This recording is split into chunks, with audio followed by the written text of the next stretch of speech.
मुस्लिम league नून का workers convention था तो मैं बहुत लेट पहुंची, लेकिन जब मैं रात के 1:30 बजे नौडेरो हाउस पहुंची तो मैंने देखा कि रात के 1:30 बजे सर्दी में मेरा भाई बिलावल भुट्टो जरदारी, आसिफा भुट्टो और अदी फरियाल मुझे लेने के लिए दरवाजे के बाहर खड़े थे। बिलावल, आपका बहुत बहुत शुक्रिया, और अगर जरदारी साहब मुझे सुन रहे हैं तो जरदारी साहब का भी बहुत बहुत शुक्रिया।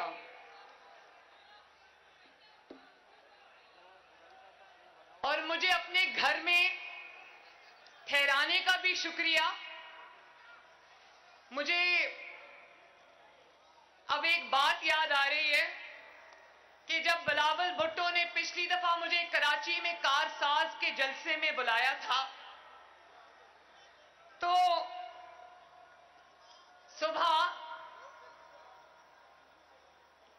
सुबह मेरा दरवाजा तोड़कर मेरे कमरे पर हमला कर बिलावल भुट्टो जरदारी के मेहमानों को उठाकर ले गए। तो मेरा ख्याल है इस दफा बिलावल भुट्टो जरदारी साहब ने यह सोचा होगा कि मैं मरियम को अपने घर पे रखता हूं ताकि मैं आज मरियम के दरवाजे पे कोई हमला ना कर सके।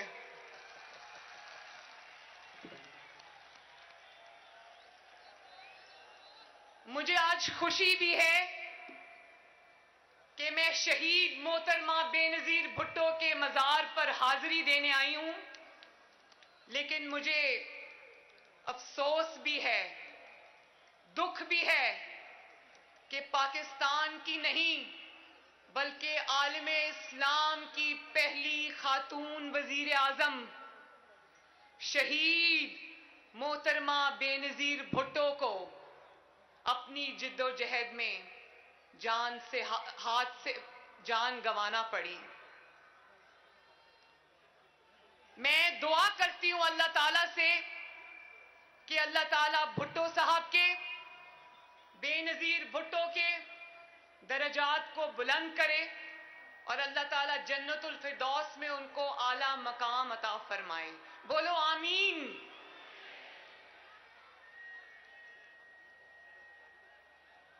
मैंने सुना था कि सिंधियों के दिल भी बड़े होते हैं और सिंधियों के दस्तरखान भी बड़े होते हैं।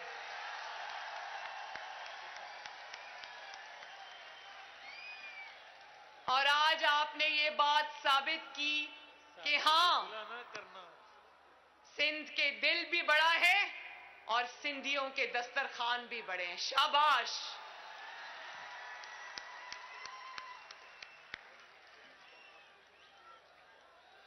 लाड़काना वालों, बीबी शहीद की मौत का जख्म सिर्फ आपके दिलों पर नहीं लगा, बीबी शहीद की मौत का दुख सिर्फ पीपल्स पार्टी को नहीं है, शहीद बीबी की मौत का जख्म हमारे दिल पर भी लगा है। आज 13 साल बाद भी न सिर्फ ये कि हम आपके दुख में शरीक हैं, बिलावल भुट्टो के दुख में शरीक हैं, बल्कि बेनजीर की मौत जो है वो पाकिस्तान का कौमी सानेहा है जिसका दुख आज भी हमारे दिलों में ताजा है। और मैं भुट्टो शहीद और बेनजीर भुट्टो शहीद को खराजे तहसीन पेश करना चाहती हूं एक शेर के जरिए। और वो शेर है जो मुझे कभी अडयाला जेल में जब फेंका तो मुझे वो शेर याद आता था। जिस धड़ से कोई मक्तल में गया वो शान सलामत रहती है, जिस धड़ से जो मक्तल में गया वो शान सलामत रहती है। ये जान तो आनी जानी है, इस जान की कोई बात नहीं। भुट्टो के कातिल और बेनजीर भुट्टो के कातिलों का आज कोई नाम लेवा भी नहीं है, लेकिन उनको चाहने वाले यहां हजारों लाखों की तादाद में आज भी मौजूद हैं और मौजूद रहेंगे इंशाअल्लाह। मुझे आज वो दिन याद आ रहा है जब टीवी पर ये खबर आई, दिल दहला देने वाली खबर आई कि मोहतरमा पर जानलेवा हमला किया गया है। तो मेरे वालिद नवाज शरीफ क्योंकि उस वक्त पिंडी में मौजूद थे, तो वो सीधा सबसे पहले अस्पताल पहुंचे और वो शायद उन चंद पहले लोगों में से थे जिनको डॉक्टर्स ने मोहतरमा के शहीद हो जाने की खबर दी। तो ये खबर सुनकर न सिर्फ उनकी आंखों से आंसू जारी हो गए, जिसको कैमरा ने हमेशा के लिए अपने अंदर कैद कर लिया, बल्कि वो बाहर आए और पीपल्स पार्टी के जियालों को उन्होंने सीने से लगाया और उनके दुख को उनके साथ उसी वक्त बांटा।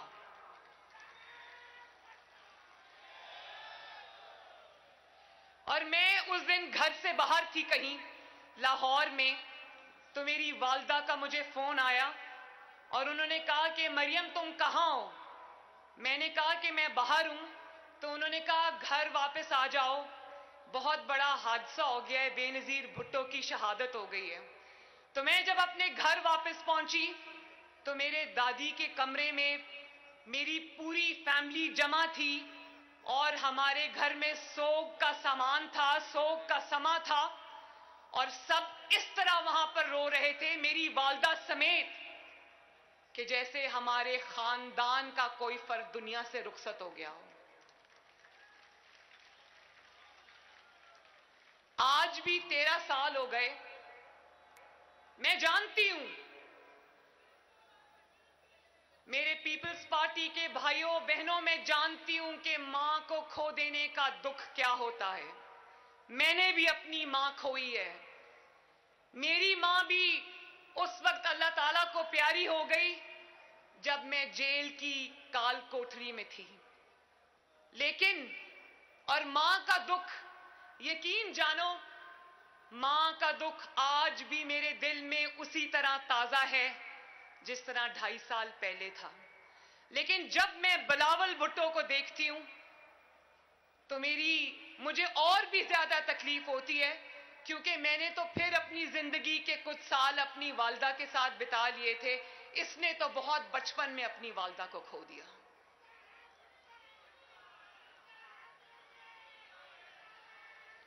और मैं एक और सियासी निस्बत के अलावा बेनजीर भुट्टो शहीद से मेरी एक और निस्बत है। आज मैं जियालों से अपने दिल की बातें कर रही हूं। ये बातें मैंने कभी किसी से नहीं की, लेकिन मैं पीपल्स पार्टी के जियालों से आज ये बातें करूंगी इंशाल्लाह। और वो ये है कि बेनजीर भुट्टो से मेरी सियासी निस्बत तो है, वो पाकिस्तान की पहली खातून वजीर आजम थी। हर खातून का, हर औरत का, हर बेटी का फख्र थी। लेकिन मेरी उनसे निस्बत बाप बेटी की लाजवाल मोहब्बत की भी है। वो बेटी बेनजीर भुट्टो शहीद अपने बाप का मुकदमा लड़ते लड़ते उसके कदमों में जाकर सो गई। और इसी तरह मेरा भी दिल करता है कि मैं अपने बाप के नजरिए के लिए, जो पाकिस्तान को मुत्तहिद रखने का नजरिया है, जो पाकिस्तान के अवाम के वोट को इज्जत देने का नजरिया है, अगर मुझे अपने बाप से इतनी मोहब्बत है, उसके नजरिए से इतनी मोहब्बत है, अपने मुल्क से इतनी मोहब्बत है कि उसके लिए मुझे अपनी जान का नजराना भी देना पड़ा, तो मेरी नजर में वो एक बहुत हकीर नजराना होगा।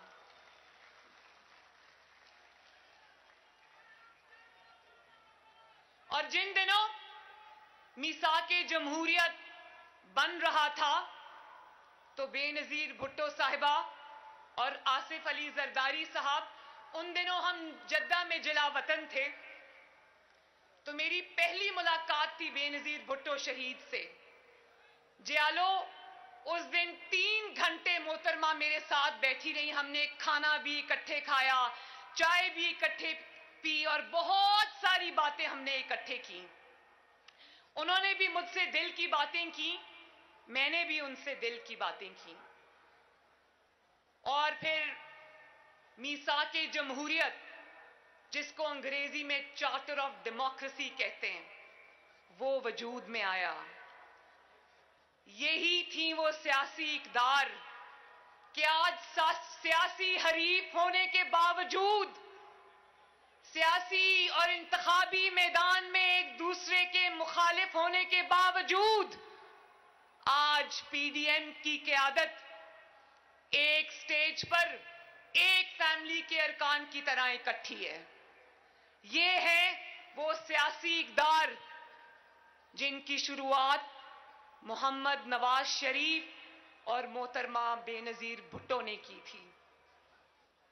ये सिर्फ एक मिसाक नहीं था, ये सिर्फ कागज के चंद टुकड़े नहीं थे जियालो, ये पाकिस्तान की सियासी तारीख और पाकिस्तान की सियासी रास्ते का रुख मोड़ने वाला फैसला था, जिसको इंशाअल्लाह ताला मैं, बिलावल और पाकिस्तान की तमाम सियासी क़यादत इंशाअल्लाह ताला न सिर्फ लेकर चलेंगे बल्कि आगे भी बढ़ाएंगे। सियासतदानों से, सियासी जमातों से माजी में जो गलतियां हुई और उन गलतियों का फायदा जमहूरियत शिकन कुव्वतों ने उठाया, तो उनका अजाला भी फिर वो सियासतदान सब सर जोड़कर बैठे और उन्होंने सोचा कि ये साजिशें अब नहीं चलेंगी। उन्होंने उन्हीं गलतियों का जो हमसे हुई थी, सियासतदानों से हुई थी, सियासतदानों ने खुद उन गलतियों का अजाला भी किया और जो एक दूसरे के खिलाफ साजिशें की जाती रही थी, उसको उन्होंने कहा कि अब ये हम नहीं करेंगे। और उसी का समर आज पाकिस्तान को मिला। पहली बार ये हुआ कि जमहूरी हुकूमतें, आपके वोट से आने वाली हुकूमतें अपनी मुद्दतें पूरी करने लगी। मुझे अच्छी तरह याद है कि जब 2008 में पीपल्स पार्टी की हुकूमत बनी तो बहुत सारे लोगों को यह था कि वो हुकूमत गिराई जाए, तो मोहम्मद नवाज शरीफ ने कहा नहीं, अपनी पार्टी में भी उस राय को कुचला और कहा कि नहीं, ये हुकूमत अपने 5 साल पूरे करेगी और अवाम और हुकूमतों में लाना और ले जाना सियासी जमातों का नहीं, अवाम का काम है।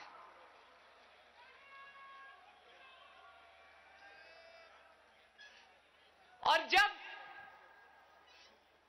सियासी जमातें अपनी हुकूमतें पूरी करने लगी, जब जमहूरियत पनपने लगी, तो कुछ कुव्वतों को, जिनको डिवाइड एंड रूल सूट करता था, उनको तकलीफ होने लगी। तो फिर हमने देखा कि सियासी कूड़ा इकट्ठा करके जनरल पाशा ने एक जमात बनाई जिसका नाम है पाकिस्तान तहरीक इंसाफ।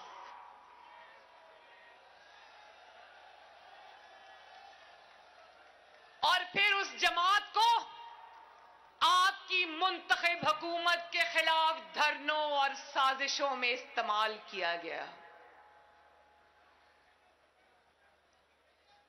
और फिर उसके बाद उसी सियासी जमात में से एक इंसान जो 22 साल दर बदर की ठोकरें खाता रहा, लेकिन अवाम ने उसको घास नहीं डाली, फिर उसी को उठाकर, उस नालायक और उस नाअहल को उठाकर वोट चोरी करके हमारे 22 करोड़ अवाम के सरों पे मुसल्लत कर दिया गया।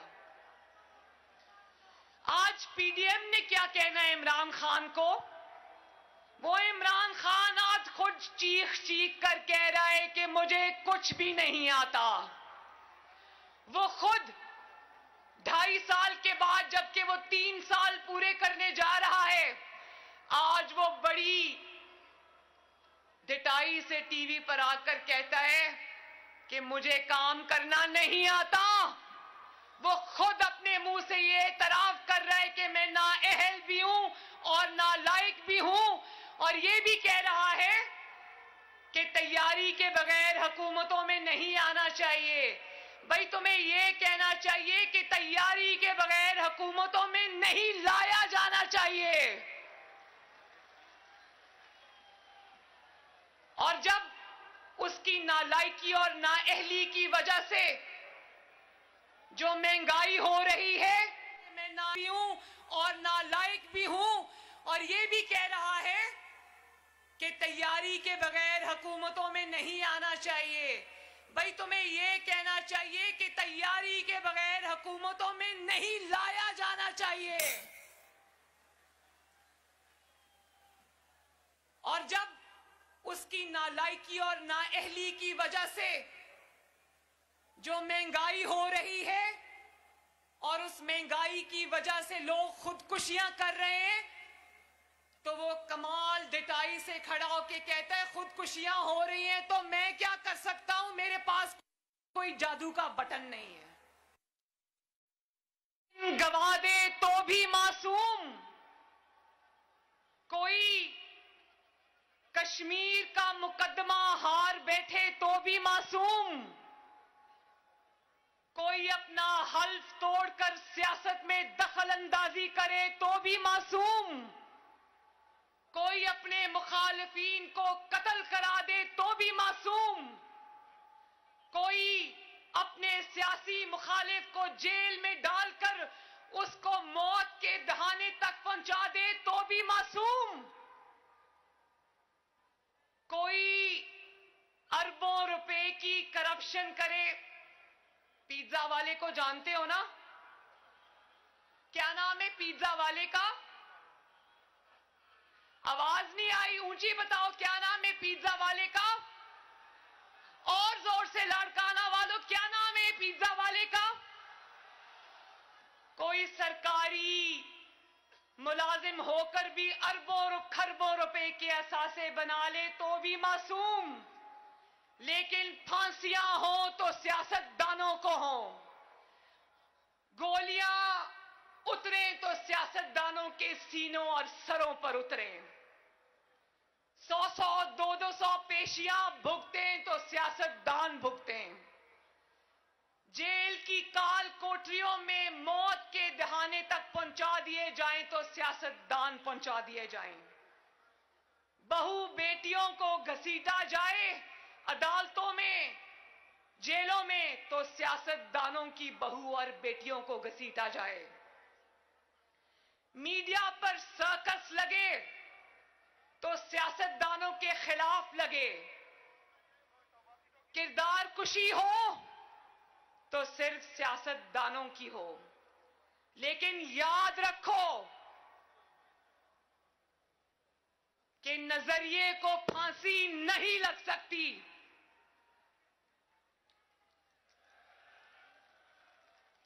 नजरिए को जलावतनी नहीं हो सकती, और ये इन्हीं नजरियात का फैज है कि आज तुम्हारा नाम लेवा भी कोई नहीं है, लेकिन पाकिस्तान के कोने कोने में नवाज शरीफ और बेनजीर भुट्टो के नाम लेवा हैं।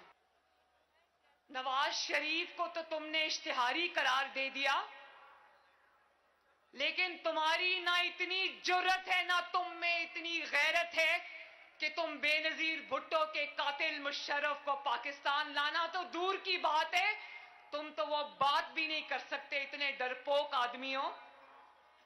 जिस अदालत में मुशर्रफ को आईन रोंदने की जो उसने गुनाह किया था, उस पर उसने मुशर्रफ को जब फांसी की सजा सुनाई तो लाड़काना वालों, जिसने कमाल बहादुरी दिखाते हुए बेनजीर भुट्टो के कातिल और आईन पाकिस्तान के कातिल मुशर्रफ को फांसी की सजा सुनाई थी, उस सजा सुनाने वाली अदालत को ही फांसी चढ़ा दिया गया। बोलो, मानते हो इस नाइंसाफी को? मगर याद रखो कि मुशर्रफ आज मुल्क में वापस नहीं आ सकता। मुशर्रफ के लिए पाकिस्तान की सरजमीन के दरवाजे बंद हैं और बंद रहेंगे इंशाअल्लाह ताला। लेकिन आईन रोंदने के जुर्म में मुशर्रफ को फांसी देने वाला वो बहादुर जज जस्टिस वकार सेठ, जो अब अल्लाह ताला के पास जा चुके हैं, उसके आईन को सरबुलंद रखने के जुर्रतमंदाना फैसले को पाकिस्तान की अवाम न सिर्फ याद रखेगी बल्कि जिंदा रखेगी इंशाअल्लाह। पीडीएम की क़यादत यहां पर मौजूद है, सब बड़े बड़े लीडरान यहां पर मौजूद हैं। पीडीएम वो तहरीक है जिसने तमाम सूबों को आईन के साए के नीचे जमा किया है। सब, चाहे वो बलोचिस्तान है या वो सिंध है या वो पंजाब है या वो खैबर पख्तूनख्वा है, सब माशाअल्लाह आईन के झंडे के नीचे जमा हैं। और एक शख्स, सिर्फ एक शख्स, एक हारा हुआ शख्स, एक शिकस्त खोरदा शख्स, एक नाकाम शख्स, अवाम का मुजरिम शख्स पीडीएम से एनआरओ की भीख मांगता हुआ नजर आ रहा है। बोलो लाड़काना वालों, इमरान खान को एनआरओ दोगे? क्या इमरान खान को एनआरओ देना चाहिए? एक शख्स अकेला खड़ा हुआ नजर आ रहा है, अकेला, नाकाम है, हारा हुआ है। इसलिए अब किसी को कभी कोई मैसेज भेजता है, कभी कोई अपना मैसेंजर भेजता है। शहबाज शरीफ साहब से मिलने के लिए खानदान वालों को हफ्ता हफ्ता इजाजत लेनी पड़ती है, लेकिन इनका मैसेंजर जो एनआरओ की भीख मांगने ये आते हैं तो इनके लिए जेलों के दरवाजे खोल दिए जाते हैं, इजाजत की भी जरूरत नहीं पड़ती। पहले कहता था एनआरओ नहीं दूंगा, उससे कोई भी बात करो तो कहता था एनआरओ नहीं दूंगा, और अब कहता है कि अगर किसी ने एनआरओ दिया तो मुल्क से गद्दारी करेगा। मैं ये कहना चाहती हूं कि तुम्हें अपनी औकात समझ आ गई है। तुम जानते हो कि तुम्हारी औकात और हैसियत अब एक एनआरओ देने वाले की भी नहीं रही। तुम जानते हो कि किसको कहना है कि एनआरओ नहीं देना। सुनाता कहता वो आवाम को है, सुनाता किसी और को है, जानते हो ना।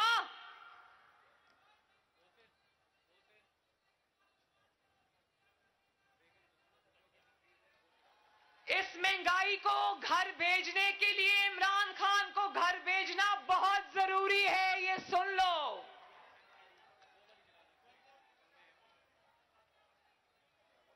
जब तक ये नालायक हुकूमत घर नहीं जाएगी, यकीन मानो लाड़काना वालों, आपके घरों के चूल्हे नहीं जल सकते। इसलिए पीडीएम का साथ दो और इस नालायक और नाअहल इमरान खान को घर भेजो। साथ हो ना। और फिर कहते हो कि ऑपोजिशन फौज को बदनाम कर रही है। ऑपोजिशन जब महंगाई की बात करती है तो कहते हो ऑपोजिशन फौज को बदनाम कर रही है। ये पहला सियासतदान है जिसका नाम इमरान खान है, जिसने इंडिया जाकर वो सारी वीडियोस मौजूद हैं, इसने इंडिया जाकर पाकिस्तान की फौज और आईएसआई के खिलाफ बात की थी। ये वो पहला सियासतदान है और पहला जाली वजीर आजम है जिसने वजीर आजम बनकर जब ये अमेरिका गया तो अपनी फौज और ISI पर हमले किए। पाकिस्तान की याददाश्त कमजोर नहीं है। आज तुम ऑपोजिशन को ये मत कहो कि ऑपोजिशन फौज के खिलाफ बात करती है। ऑपोजिशन और पाकिस्तान की आवाम के पास तुम्हारी वो सब वीडियोस मौजूद हैं जिसमें तुमने फौज के ऊपर सीधे सीधे हमले किए हुए हैं।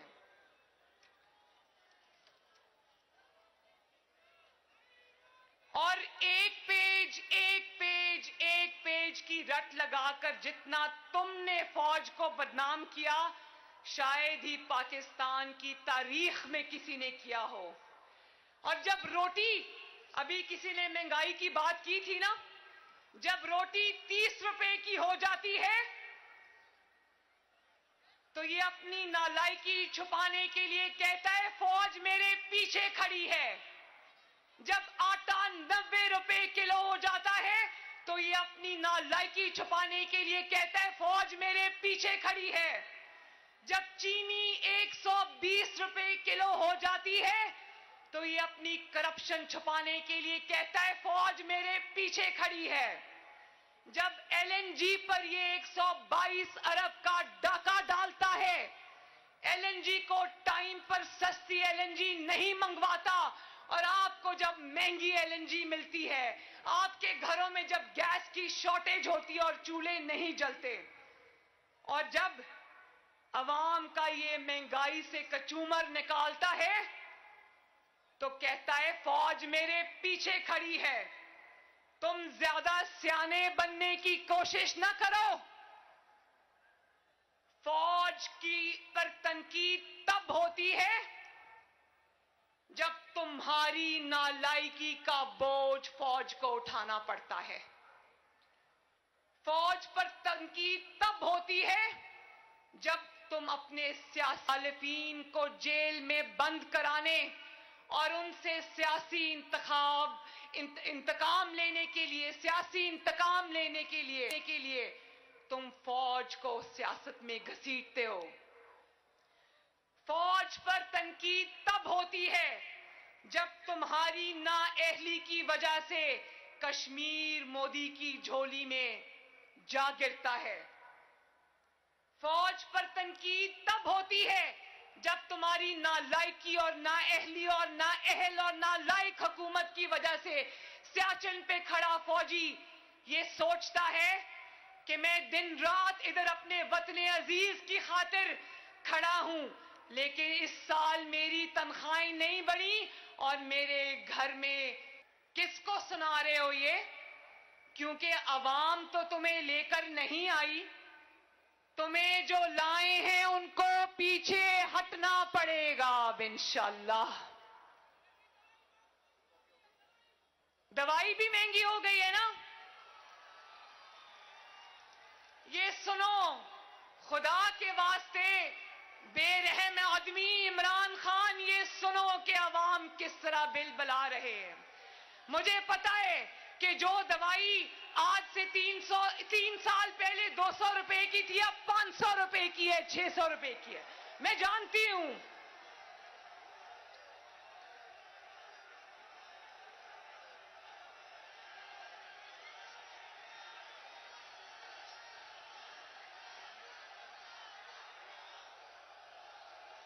मैं जानती हूं लाड़काना वालों, मैं जानती हूं कि गरीब के लिए अब दवाई खरीदना भी मुश्किल है। मैं जानती हूं, मेरा दिल आपके साथ धड़कता है और यकीन जानो कि इंशाअल्लाह ताला ये जब अवाम इसको घर भेजेगी और आपकी मुंतखब हुकूमत आएगी तो इंशाअल्लाह आपकी खिदमत के लिए दिन रात हम सब मिलके आपकी खिदमत के लिए दिन रात एक करेंगे इंशाअल्लाह ताला।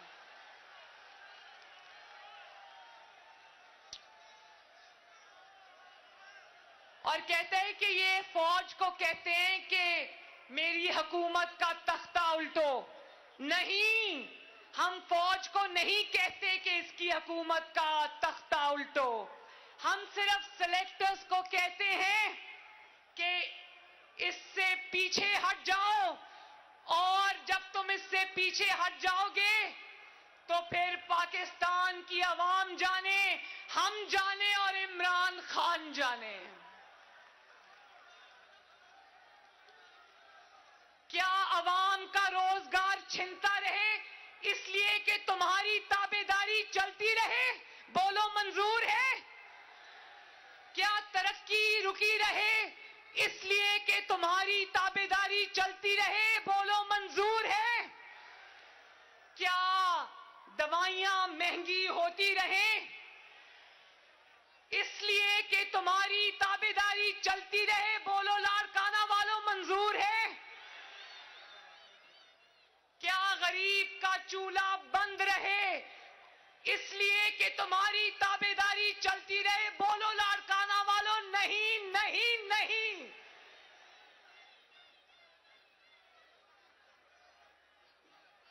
आटा, बिजली, गैस लूट मार तुम करो इसलिए कि तुम्हारी ताबेदारी चलती रहे? बोलो लाड़काना वालों, क्या ये बात सही है या नहीं सही? तुम्हारी हालत काबिले रहम है। देखो, एक मजे की बात बताती हूं, तुम्हारी हालत काबिले रहम है। मर्दान के रैली के अंदर बिलावल भुट्टो नहीं आ सका, तो उस दिन इसकी जो ज़हनी हालत है इमरान खान की, इतना कमजोर है ये आदमी कि ये दूरबीन लगाकर पीडीएम के जलसे देखता है और स्टेज पे दूरबीन लगा के देखता है कि कौन सा लीडर बैठा है, कौन सा नहीं बैठा। और अगर मर्दान के जलसे में बिलावल भुट्टो जरदारी नहीं आ सकता तो ये रात को खुशी से उछलता है कि हा बिलावल भुट्टो जरदारी नहीं आया, पीडीएम में लड़ाई हो गई है। और आज ये कहेगा कि मौलाना फजलुर रहमान नहीं आ सके, पीडीएम में लड़ाई हो गई है। कल को ये देखेगा कि किसी रैली में मरियम नवाज नहीं आ सकी तो तालियां बजाएगा कि पीडीएम में लड़ाई हो गई। और फिर कहता है कि इन बच्चों की अहलियत क्या है। मैं बताऊं इन बच्चों की अहलियत, तुम्हारे से उम्र में आधे हैं, बच्चे तो नहीं हैं, लेकिन इन बच्चों ने तुम्हें तिगनी का नाच नचा दिया है। इन बच्चों ने तुम्हारी रातों की नींदें हराम कर दी हैं। और एक और बात, इसलिए कि ये बच्चे आज तारीख की सही सिमत में खड़े हैं और तुम अकेले इसलिए हो। और फिर जब ये बच्चे तुम्हें ललकारते हैं तो अपने बड़ों के पीछे छाके छुप जाते हो और कहते हो कि ओहो मुझे इन बच्चों से बचाओ, ये बच्चे मुझे लेके बैठ जाएंगे। बड़ों से जाकर इन बच्चों की शिकायतें लगाता है। हम सब जानते हैं, इतने सियाने ना बनो, पाकिस्तान की आवाम तुमसे ज्यादा सियानी है। इन बच्चों की सबसे बड़ी क्वालिफिकेशन ये है कि इन बच्चों के साथ अल्हम्दुलिल्लाह पाकिस्तान की आवाम खड़ी है।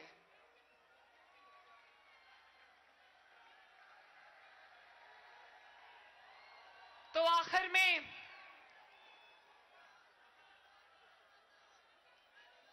इंशाअल्लाह पीडीएम के अंदर फूट डलवाने का तुम्हारा ख्वाब कभी पूरा नहीं होगा।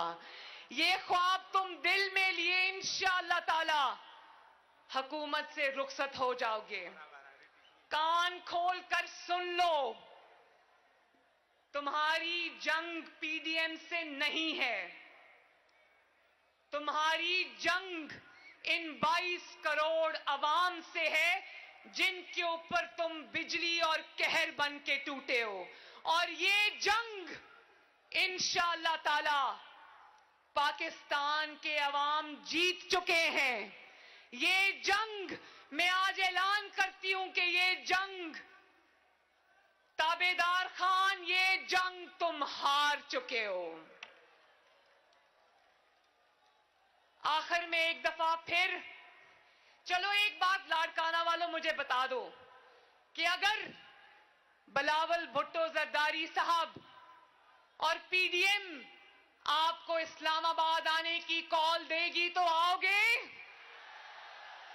और जोर से आओगे? मेरी जो माएं, बहनें, बेटियां, सिंध धरती की बेटियां यहां पर खड़ी हैं, मैं उनको मोहब्बत भरा सलाम अर्ज करती हूं।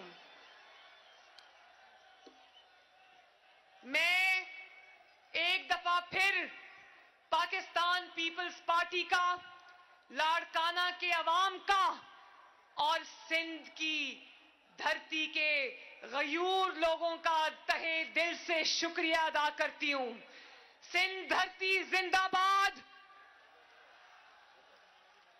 पीडीएम जिंदाबाद, लाड़काना के अवाम जिंदाबाद, जमहूरियत के मतवाले जिंदाबाद, पाकिस्तान पाइंदाबाद। बहुत बहुत शुक्रिया।